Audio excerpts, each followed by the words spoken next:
오늘 세 번째 시간에는 연결 회계를 잘할 수 있는 습관 세 가지에 대해서 나눠보고자 합니다. 강의 들으실 때는 연결 회계가 이해되는데 막상 실무에서 숫자 뽑아보려고 하면 힘들어 하시는 경우 많습니다. 실제 연결 관련 감사나 컨설팅하는 회계사들도 마찬가지입니다. 수험 기간 동안 고급 회계 공부도 했었고 연결 강의도 많이 들어서 이론은 다 알고 있으시지만 막상 숫자 뽑아보라고 하면 어려워하시는 분들 많이 보았습니다. 저도 마찬가지입니다. 기본적이고 반복적인 패턴들로 발생하는 연결 회계가 쉽게 접근되지만 조금만 꼬아서 어려워져도 저도 실제 연결 조정하기에는 부담스러운 경우가 많았었는데요. 이럴 때 제가 실제로 실무에서 사용하는 팁 소개드리고자 합니다. 세 가지 습관. 첫 번째는 연결 조정을 대하는 우리의 자세. 3-1은 2입니다. 뜬금없죠? 앞서 두 번째 시간에 연결결산은 종속회사 별도 재무제표를 합산하고 거기에 사업의 취득이라는 새로운 사건과 하나의 경제적 실체로서의 관점을 바꾸기 위한 여러 조정들을 반영해서 연결재무제표를 산출한다고 설명드렸습니다. 연결재무제표 산출 과정이 담긴 연결정산표를 보시더라도 대부분 이런 흐름으로 구성되어 있습니다. 만약 단순 합산 재무제표가 1, 연결조정이 2, 연결재무제표가 3이라 했을 때 1 더하기 2는 3이라는 플로우로 되어 있는 거죠. 그런데 우리가 연결 조정을 이해하고 산출하실 때는 1 더하기 2는 3이 아니라 3 빼기 1은 2라는 플로우로 접근하셔야 됩니다. 단순하게 순서만 바꾼 것처럼 보이는데 이 두 가지는 큰 차이가 있습니다. 1 더하기 2는 3이라는 방식에서는 연결 재무제표는 연결 조정의 결과로 만들어진 산출물입니다. 연결 조정 통계를 잘 정의하고 반영해야 연결 재무제표가 만들어지는 것처럼 보여질 수 있습니다. 그런데 이 연결 조정은 공식이나 계정 과목 같은 것들이 공식화되고 정형화된 것이 아닙니다. 교과서에서야 연결 조정은 어떤 게 나오고 어떤 계정으로 분기하는지가 나오죠. 정말 우리 연결 관련된 거래가 교과서에서만 나오는 것들로 발생하거나 단순하게 발생할 때는 1 더하기 2는 3이라는 플로우로 접근해도 큰 무리는 없을 것입니다. 그런데 우리 실제와 실무는 그렇지 않죠. 정말 변칙적이고 교과서에 안 나오는 거래들이 많이 발생하게 되는데 이런 플로우의 연결 조정을 반영하다 보면 사업 결합의 컨셉을 완전히 잡아내지 못하게 됩니다. 그래서 우리는 3. 연결 재무제표를 먼저 단순화시켜서 상상하고 1.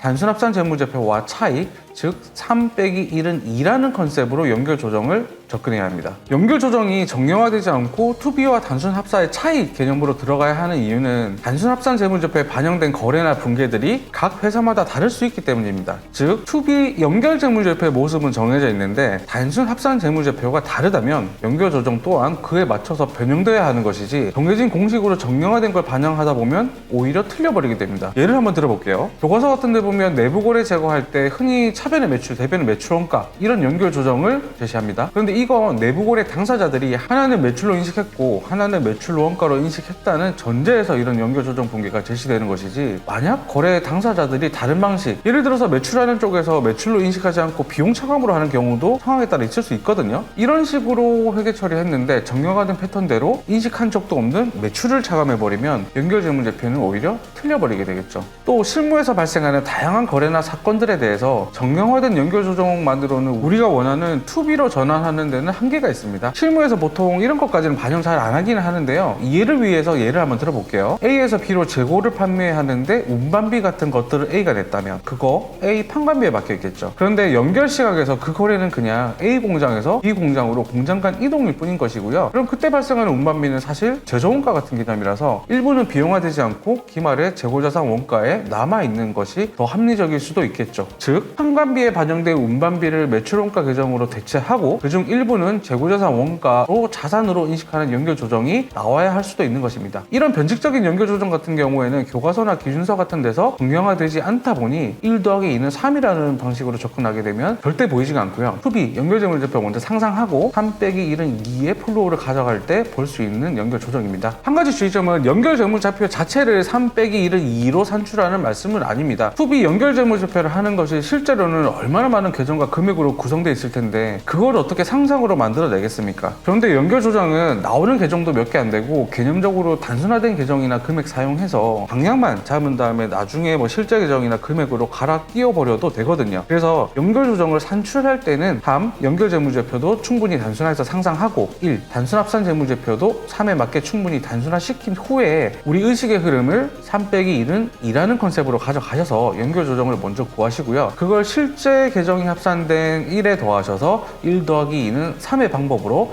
실제 최종 연결 재무제표 산출하시는 방법을 권고드립니다. 3가지 습관. 두 번째는 그럼 투비라고 하는 3 연결 재무제표를 어떻게 먼저 상상해낼래에 대한 답입니다. 이거는 만약 그때 합병을 했었더라면 지금은 어땠을까 하는 상상을 많이 하십시오. 연결회계는 회계 기록이 없는 상태에서 마치 그 사업을 취득하고 운영한 것처럼 기술적인 방법을 통해 만들어내는 과정이고요. 결과는 실제 그 사업을 취득하고 운영한 것으로 회계 처리를 한 합병과 순자산 사이드에서는 결과가 동일합니다. 그래서 만약 투비값에 대한 그림이 잘 안 떠오르신다면 만약 그때 합병을 해서 그 회사 순자산을 취득하고 우리가 운영해왔으면 우리 회계장부에는 어떻게 되어 있었을까 하는 상상을 접근하시면 투비 연결 재무제표를 그려내시는데 많은 도움이 되실 것 같습니다.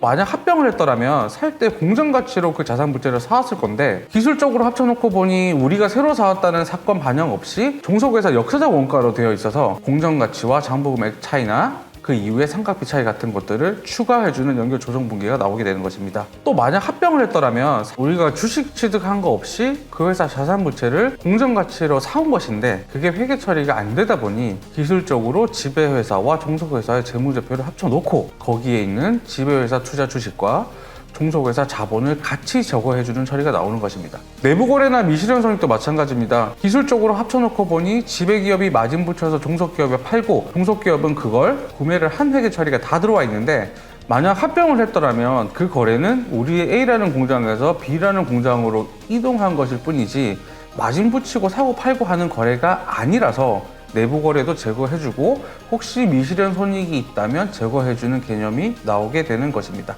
이처럼 연결 이해하시거나 실무에 적용하셔야 할 때 연결 조정들을 암기하지 마시고 만약 그때 합병을 했더라면 지금 우리 장부 어땠을까 하는 상상을 많이 하시면 이해나 적용이 쉬우실 것 같습니다. 이거 처음에 잘 안 떠오르시면 단순화된 계정이나 금액 가지고 실제 합병했다고 가정해보시고 약식 분기 한번 쳐보시는 것도 괜찮습니다. 그렇게 충분히 훈련하시다 보면 약식 분기 없이도 바로 그냥 투비 합병을 상상을 하실 수 있는 힘이 길러지실 것 같습니다. 3가지 습관. 3번째는 연결 그림 전체를 구조화해보는 습관입니다. 저는 주로 T계정법이나 한 줄로 보는 그 TV 형식을 잘 이용하는데 중요한 것은 구조 그릴 때 실제 숫자나 계정을 사용하지 마시고 간단한 예시 숫자와 간단한 계정을 사용하셔서 그려보시되 어떤 것들은 일종의 그 블록 쌓기 같은 것들을 떠올리셔서 내가 이해하려는 목적에 맞게 충분히 세분화해서 전체 구조를 조망해봐야 됩니다. 단순화하라 했다가 세분화하라 했다가 혼란스러우실 것 같은데요. 이런 겁니다. 단순화하라는 것부터 말씀드릴게요. 연결 전체 구조화를 하는 이유는 전체 연결 구조가 한눈에 들어오게 하기 위함입니다. 그런데 실제 숫자나 실제 지분율 같은 것들을 사용하면 가독성이 낮아지고요. 복잡해서 전체 구조가 한눈에 들어오지 않게 됩니다. 계정도 마찬가지입니다. 성급금, 성급비용 이런 실제 계정들까지 다 넣어서 구조화해버리면 이게 한눈에 들어오질 않습니다. 그래서 가급적 1000이나 100 같은 간단한 숫자 그 다음에 80%, 60% 같은 상징성 있고 간단한 지분율을 사용하시고 계정도 그냥 순자산 한 줄로 표현해서 전체 구조를 한눈에 관망하고 방향성부터 잡아가는 게 중요합니다. 실제 숫자로 분계 뽑는 것은 구조화해서 방향 잡은 이후에 나중에 실제 숫자와 실제 지분율 계정 같은 걸로 갈아 끼우면 어려운 유형의 연결 조정도 쉽게 산출할 수 있습니다. 간단한 예시 숫자와 지분율 활용했을 때와 실제 숫자와 지분율 활용했을 때 느낌 차이 한번 보겠습니다. 처음 사업 결합할 때 아주 간단한 예시인데요. 첫 번째가 실제 숫자와 복잡한 지분율, 실제 지분율 썼을 때고요. 지금 보시는 게 간단한 예시 숫자와 예시 지분율 활용했을 때입니다. 전체 구조의 가독성 차이 느껴지시나요? 그 다음은 목적에 맞게 세분화하고 라인 나눠서 그려보자는 개념 말씀드려볼게요. 이건 설명이 조금 어려워서요. 바로 예를 들어 보겠습니다. 처음 보여드린 구조와 두 번째 보여드린 구조는 같은 내용이고 연결 재무제표의 결과도 같습니다. 그런데 첫 번째 그림은 순자산이나 이후의 자본 변동 같은 것들을 지배 비집의 구분 없이 통합해서 그냥 표시한 거고요. 두 번째 구조는 순자산에 대한 몫을 보여주기 위한 목적으로 발생 연도나 지배 비집의 같은 개념들을 고려해서 라인들을 좀 구분했습니다. 보기에는 구분 없이 구조화한 첫 번째가 덜 복잡하고 더 좋아 보일 수 있는데요. 경험상 비지배 지분 배부 같은 다소 복잡한 연결 조정 산출할 때는 두 번째 방법처럼 어느 정도 내 목적에 맞게 구분해줄 때 오류나 놓치는 부분들을 최소화할 수 있었습니다. 세 번째 습관인 단순화와 세분화 같은 경우는 개념이 상충될 수 있는데요. 전체 구조의 가독성 측면과 내가 하고자 하는 연결 조정의 성격이나 목적을 고려해서 절충안을 찾아가야 될 것입니다.